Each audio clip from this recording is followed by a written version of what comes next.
Cricket में जिस तरीके से सवेरा हमने देखा कि पाकिस्तान की नौजवान टीम अंडर 19 टीम ने इनकी एक बहुत बड़ी कामयाबी है भारत के खिलाफ। मैं सबसे पहला सवाल तो आपके सामने ये रखूंगा कि अंडर 19 टीम की जब बारी आती है भारत के खिलाफ खेलने की, ये तो बिल्कुल प्रेशर लिए बगैर उनको भरपूर शिकस्त देते हैं। 2006 का जो हमारा आईसीसी अंडर 19 वर्ल्ड कप था वो भी हमें याद है किस तरीके से पाकिस्तानी अंडर 19 टीम ने जीता था, फिर एक बार फिर इस तरीके से जीतना। क्या लगता है कि अंडर 19 तो प्रेशर नहीं लेती, ये हमारे जो सीनियर प्लेयर्स हैं वो इतना प्रेशर क्यों ले जाते हैं? सबसे पहले तो सबको फिर से मुबारकबाद देनी चाहिए इस जीत की, मगर साथ ही साथ ये कि अंडर 19 के लड़के इसलिए प्रेशर नहीं लेते कि जितना प्रेशर नेशनल टीम पर होता है उतना शायद अंडर 19 पर नहीं होता। अब अंडर 19 का ये एशिया कप चल रहा था, उस वक्त ज़्यादा कोई नज़रें नहीं थी, ज़्यादा फोकस नहीं कर रहे थे लोग। अच्छा जी खेल रही है पाकिस्तान ने, इससे खेल लिया उससे खेल लिया, दो के हम लीग में इंडिया से मैच हारे थे। फाइनल जो है, जब फाइनल आया तो सब यही एक्सपेक्ट कर रहे थे कि क्योंकि ग्रुप मैचेस में हम हारे हुए हैं तो फाइनल कैसे हम जीतेंगे। बट देन एक टर्न अराउंड हुआ तो अंडर 19 में जिस तरह जितने कॉन्फिडेंस से ये लड़के खेलते हैं, मेरा ख्याल से नेशनल टीम में वही कॉन्फिडेंस ट्रांसफर करना पड़ेगा। सही है, और ये बड़ा जरूरी भी है। अच्छा, मिर्जा भाई भी हमें ज्वाइन कर चुके हैं। मिर्जा भाई, अगर मेरी आवाज आप तक पहुंचती है तो मुझे ये बताएगा कि इस जीत पे आप क्या कमेंट करेंगे, और फिर इतना बड़ा मार्जिन जो कि अनएक्सपेक्टेड था, क्योंकि जैसा कि शाहज़ेब कह रहा है ना कि कोई प्रेशर नहीं होता या लोगों की इतनी तवज्जो भी नहीं होती अंडर 19 पे, तो क्या जीत की यही वजह है कि कोई प्रेशर नहीं हमारे प्लेयर्स ने लिया था? अपनी तवज्जो हटा लें फिर मिर्जा साहब। हाँ बिल्कुल, आप सही कह रहे हैं। बहुत बहुत शुक्रिया महक आपका और शाहज़ेब आपका।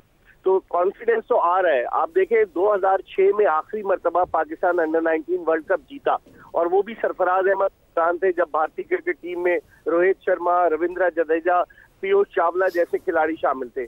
और अब उसके बाद पाकिस्तान ने अंडर 19 में एक और कामयाबी हासिल की। तो ये ट्विंकल ट्विंकल लिटिल स्टार्स हैं, इस पर हमें तवज्जो देने की जरूरत है। ये ना हो कि किस्सा पारीना बना दे, जिस तरह मास सदाकत जिसने इमर्जिंग एशिया कप में बड़ा अच्छा परफॉर्म किया। एक और बैट्समैन है मानसेरा का शाहज़ेब खान, उसने भी बड़ा अच्छी बैटिंग की। तो बहुत सारे ऐसे और भी खिलाड़ी हैं जिन पर हमें नजर रखनी होगी। और समीर मिन्हाज की तो बात ही क्या, समीर मिन्हाज के बड़े भाई अरफात मिन्हाज वो पाकिस्तान की व्हाइट बॉल क्रिकेट में नुमाइंदगी कर चुके हैं। उनका एक और छोटा भाई अब्दुल्ला मिन्हाज वो 15 क्रिकेट खेल रहा है। उनके वालिद काशिफ मिन्हाज जो थे वो भी क्रिकेट खेला करते थे मुल्तान में। तो पाकिस्तान के लिए बड़ी खुशाइन बात है। मैं समझता हूँ कि इन लड़कों पर, और अजहर अली आपके साथ है, अजहर अली ने भी बड़ी मेहनत की इन लड़कों पर। पाकिस्तान के फॉर्मर कैप्टन है। मैं अजहर अली आपकी जाने भी आ रहा हूँ, साबिक कप्तान पाकिस्तान क्रिकेट टीम हमारे साथ मौजूद है। मुल्तान में ट्रेनिंग कैंप आपने कराया, तकनीकी और ज़हनी तौर पर आपने उन लड़कों को तैयार किया। जरा सबसे पहले ये भी बताइएगा, और कितना आप पुरुमीद थे कि इस तरह की परफॉर्मेंस दिखाई देगी अंडर 19 की जानिब से? बिस्मिल्लाहिर्रहमानिर्रहीम। सबसे पहले तो सब पैनलिस्ट को, इकबाल भाई को, सबको अस्सलाम वालेकुम, और सबको बहुत बहुत मुबारकबाद। बहुत बड़ी जीत है पाकिस्तान के लिए। मैं थोड़ा सा बैकग्राउंड देता चलूँ, क्योंकि एक साल पीछे मैंने as a head of youth development काम किया, ताकि लोगों को पता लग जाए कि एक्चुअली किस तरह ये लोग तैयार हुए। बेसिकली लास्ट एशिया कप से मैंने ज्वाइन किया था, और लास्ट एशिया कप की जिस तरीके से टीम सेलेक्ट हुई वो भी एक बड़ा डिफ़िकल्ट मरहला था। कोई डोमेस्टिक सीज़न नहीं हुआ था, और हमने कोचेस से प्लेयर्स लेकर उनको सेलेक्ट किया था उस टाइम पर। तो मेरा जो सफ़र था इस अंडर 19 की तैयारी के लिए, क्योंकि मुझे लाया गया था कि जी वर्ल्ड कप और एशिया कप आना है अगला, उसके लिए तैयारी करनी है। तो उसका सफ़र मैंने वहीं से स्टार्ट किया। उसमें बहुत सारे लोगों ने मेरी हेल्प की, बट आई वुड से कि आज जहां पर ये प्लेयर्स पहुंचे हैं मैं इनको सलूट करता हूं, क्योंकि ये उनकी मतलब कि आप कहें तो अंडर 19 हमारी प्रायोरिटी नजर नहीं आई पूरा साल। बिल्कुल ऐसा ही। हमने डोमेस्टिक सीजन इनका लास्ट सीजन में कोई टूर्नामेंट नहीं करवाया। मैंने जब सिलेक्शन के लिए हवाले से मेरे से पूछा जाता था, जब मैं टीम सेलेक्ट करता था, मुझे इतने चैलेंजेस फेस करने पड़े कि हम जो इंटर डिस्ट्रिक्ट टीम है क्रिकेट है वो रीजन की सिलेक्शन के लिए होती है, उससे हमने पाकिस्तान की टीमें सेलेक्ट की हैं। सो यू नो द सफर was not easy, and then हम एक कैंप लगाते हैं, एक स्पॉन्सर्ड कैंप था ऑब्वियसली इन कराची। वो कैंप भी हमने इसी नीयत से, और उसी कैंप में उन बच्चों को ही हमने कह दिया था कि आपने तैयारी करनी है इन 2 टूर्नामेंट्स की। जी जी। तो उसके बाद ये जाकर हमने बड़ी कोशिशों के बाद मुल्तान में कैंप लगाया था। और बहुत ही टफ कंडीशन थी वहाँ पे, बहुत हीट थी और डिफिकल्ट टाइम्स के ऊपर हमने बच्चों को उठा के ट्रेन किया। लेकिन चले अजहर साहब, हाँ मैं वही आपसे कहने लगी थी कि चैलेंजेस के बाद एक हीरे हमें नजर आए हैं। मिर्जा भाई आपकी तरफ वापस आते हैं। और जी मैं यहाँ पे बात कंप्लीट करता हूँ वरना आपको बात की समझ नहीं आई। जी प्लीज। क्योंकि ये लड़के बड़े टफ टाइम से गुजरे हैं, इनको क्रिकेट उस तरीके से नहीं मिली जिस तरह मिलनी चाहिए थी, बट इन्होंने जिस तरीके से उस सिनेरियो के अंदर हार्ड वर्क किया है, आई थिंक तमाम क्रेडिट जो है ना वो इन बच्चों को जाना चाहिए और तमाम क्रेडिट उन कोचेस को जाना चाहिए जो अपनी कंफर्ट जोन छोड़ के मुल्तान पहुंचे। बिल्कुल सही कह रहे हैं वहाँ तो मेरे ख्याल में कि कहीं ना कहीं वो ओवरशैडो हो रहे हैं। हाजी शाहिद अनवर जो अभी हेड कोच हैं, फिर उसके बाद राव इफ्तिखार, जुहैब खान, ये सारे लोग इस पे हम आगे चल के ना सवेरा से भी कमेंट लेंगे कि ऐसा क्यों हो रहा है कि जो टैलेंट बनाने वाला इंसान है उसको इतना बैकफुट पे क्यों कर दिया जाता है। मिर्जा भाई आप कमेंट कीजिएगा कि अंडर 19 हमारा जो निज़ाम जो ये है इसमें हम देखते हैं कि टैलेंट पैदा होता है लेकिन वही टैलेंट आगे जाके रास्ता भटक जाता है। ये वही लड़के हैं जो हमने देखा जब माजी में अंडर 19 में खेले तो बड़ा अच्छा परफॉर्म करते हैं, लेकिन जब वो आके थोड़ा अपग्रेड पे खेलते हैं तो वो रास्ता भटकते हुए हमें नजर आते हैं। इसकी क्या वजह है? देखिए, एक तो इसकी वजह पाकिस्तान में आप देखें महक कि ऐसे बेशतर क्रिकेटर्स अंडर 19 से पाकिस्तानी टीम में आए, चाहे शाहिद आफरीदी हो, चाहे सरफराज अहमद हो, मोइन खान हो, इंजमामुल हक हो, तमाम क्रिकेटर्स, इवन अजहर अली भी, तो सारे क्रिकेटर्स एक प्रोसेस के थ्रू आए। अब अजहर जिस तरह बात कर रहे थे कि पाकिस्तान की टीम को इतने मौके नहीं मिले, भारत को देखें, उसने ऑस्ट्रेलिया के खिलाफ सीरीज खेली अंडर 19 टीम ने, उसने इंग्लैंड के खिलाफ सीरीज खेली और क्या तैयारियां उन्होंने की थी। लेकिन मैं समझता हूँ बिल्कुल सही है कि इन पर नजर रखनी चाहिए, इन लड़कों को जो है वो बजाय इसके कि इन लड़कों को नजरअंदाज करने, क्योंकि हमें यही लड़के जो है सीनियर से जूनियर से सीनियर टीम में जाते हैं। अब आप देख लें जो रूट कहाँ से आए, अंडर 19 लेवल से आए, विराट कोहली कहाँ से आए, तो दुनिया के कई टॉप के क्रिकेटर्स जो है वो अंडर 19 लेवल से, ब्रायन लारा, मतलब मैं मिसालें देना शुरू करूं तो बेशुमार ऐसे क्रिकेटर्स हैं। तो अब हमें इन पर नजर रखनी चाहिए और hats off to Azhar Ali ने भी बड़ी मेहनत की,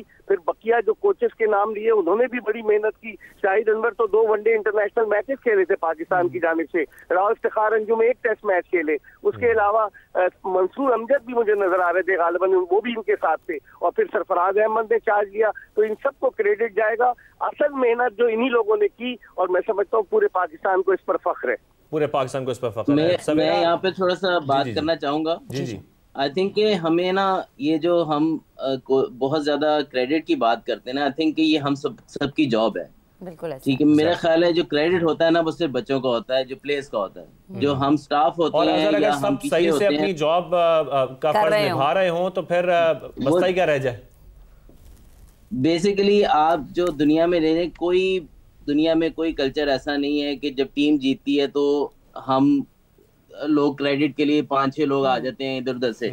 जब प्रोसेस हो रहा होता है तो कोई नजर नहीं आता। तो आई थिंक के हर जीत के पीछे एक प्रोसेस होता है, और अगर आप हारते भी हैं तो आपका प्रोसेस चैलेंज होता है। आई थिंक के प्रोसेस की तरफ ध्यान देना चाहिए। हम जब टीम जीतती है तो हमें इनामात भी मिल जाते हैं, सब कुछ हो जाता है, लेकिन यही पैसे यही सब कुछ जो है ना वो मिलने चाहिए, जरूर मिलने चाहिए, लेकिन वहां पे इन्वेस्ट करें। ये भी बात हो रही है कि जी प्लेयर जाया ना हो, प्लेयर की तैयारी मेन मकसद है, यही लड़के प्लेयर खेलेंगे। की तैयारी, ये प्रोसेस बहुत जरूरी है। सवेरा जिस तरीके से ये बात हो रही ना, पर यहाँ पर अगर हम क्रिकेटर्स की परफॉर्मेंस की बात करें, बैटिंग हम देखें वो भी हमें बेहतरीन दिखाई दी, जिस तरीके से सेंचुरी की गई बिल्कुल समीर की जानिब से। इसके साथ साथ बाकी हमारे जो बॉलर्स हैं, अली रजा का जिक्र हो, उन्होंने 4 विकेटें ली, बॉलिंग हमें बहुत अच्छी दिखाई दी। फिर यहाँ पर एक नाम भी कांस्टेंट रहता है जो कि हमने देखा, सरफराज का जब जिक्र हो रहा है तो सरफराज का जिक्र हम माजी में भी देखते रहे हैं, जब 2006 का वर्ल्ड कप था, फिर चैंपियंस ट्रॉफी हो, उसके बाद ये वाला एशिया कप हो, एक नाम कांस्टेंट रहा है वो सरफराज का है, वो चाहे मेंटोर के तौर पर हो या कप्तानी में हो। इसके साथ साथ जो प्लेयर्स की परफॉर्मेंस है,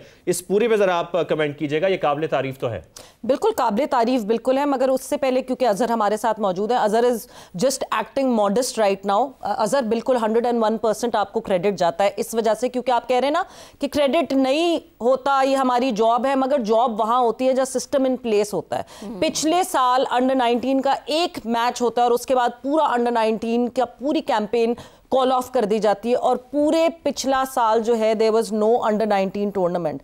वहां से इन बच्चों को गैदर करना, एक अलग अलग बिखरे हुए फूलों की तरह उनको गैदर किया अजहर ने। एंड अजहर का बहुत बड़ा इसमें क्रेडिट है कि वो उन बच्चों को गैदर करके एक गुलदस्ता जो बना के सामने रखा, that was Azhar Ali who was doing. Gather ना होते तो ये कामयाबी दिखाई ना देती है। एग्जैक्टली नहीं, एक टीम को साथ करना, एक टीम की केमिस्ट्री बनाना वो बहुत जरूरी होती है। So hats off to you Azhar, जिस तरह अजहर ने जो है डेडिकेटेडली काम किया और वो कहते हैं ना कि शोर कम एंड काम ज्यादा किया, एंड वो हमें दिखा इस परफॉर्मेंस में। देन केम इन सरफराज ने आई वुड से कि during the tournament he injected that, जो हम कॉन्फिडेंस और अंडर प्रेशर से निकलने की बात कर रहे हैं ना, वो जो इंजेक्ट किया वो सरफराज ने किया। क्योंकि हम देख रहे थे डग आउट से जिस तरह Sarfaraz has been always animated, और वो एनिमेशन उनकी दिख रही थी मुसलसल, मतलब वो डग आउट से भी इस तरह जो है वो आवाजें लगा के बात करते जैसे कि वो ही फील्ड में खड़े हुए कैप्टन हो।